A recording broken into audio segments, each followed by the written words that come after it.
আজ 12ই জানুয়ারি স্বামী বিবেকানন্দের 164তম জন্মদিন। সেই উপলক্ষে শ্রদ্ধার সঙ্গে স্মরণ করা হচ্ছে স্বামী বিবেকানন্দকে।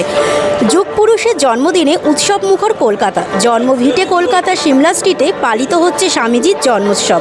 মঙ্গলারতির মধ্য দিয়ে অনুষ্ঠানের শুভ সূচনা হয়।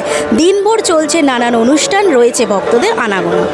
স্বামী বিবেকানন্দকে নিয়ে আমরা যত বেশি সচেতন হব, স্বামী বিবেকানন্দের লেখা পড়ব, তার জীবনী পাঠ করব, তত বেশি আমরা শক্তি সম্পন্ন হব, আমরা অনুপ্রেরণা লাভ করব।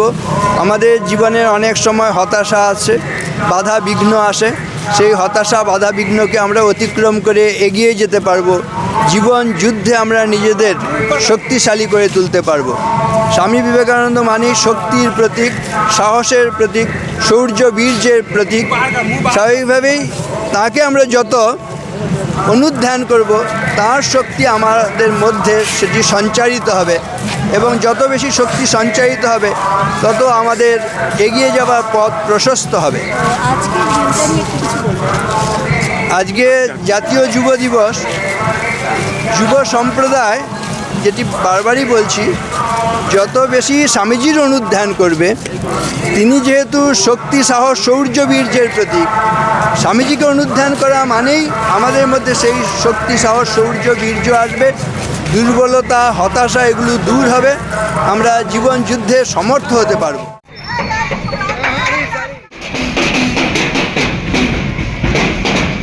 আমাদের যেভাবে পথ চলতে শিখিয়েছেন, আমরা সেইভাবে পথ চলার চেষ্টা করছি, এবং আজকে আমরা এখানে আসতে পেরে আমরা খুব গর্বিত, এবং সবসময় আমাদের মাথায় থাকে যে ওনার যে ভাষণ সবসময় আমাদের কানে বাজে। আজকে এই অনুষ্ঠানে অর্গানাইজ করেছেন আমাদের বিধায়িকা মাননীয়া শক্তি পাণ্ডে মহাশয়া। ওনার প্রেরণায় আজকে আমরা সকলে এখানে উপস্থিত হয়েছি, সমস্ত মেয়েরা। জীবজ্ঞানে ঈশ্বর সেবা করা উনি আমাদের শিখিয়েছে বিবেকানন্দ। ধনী দরিদ্র, উচ্চ নিচ, কোনো জাতপাতের ভেদাভেদ উনি মানতেন না, সকলকে সমান চোখে দেখতেন এবং সেইভাবেই সকলকে সেবা করতে শিখিয়েছেন। একমাত্র বিবেকানন্দের থেকে আমরা শিখেছি, জীবে প্রেম করে যে জন সেই বীজ ঈশ্বর।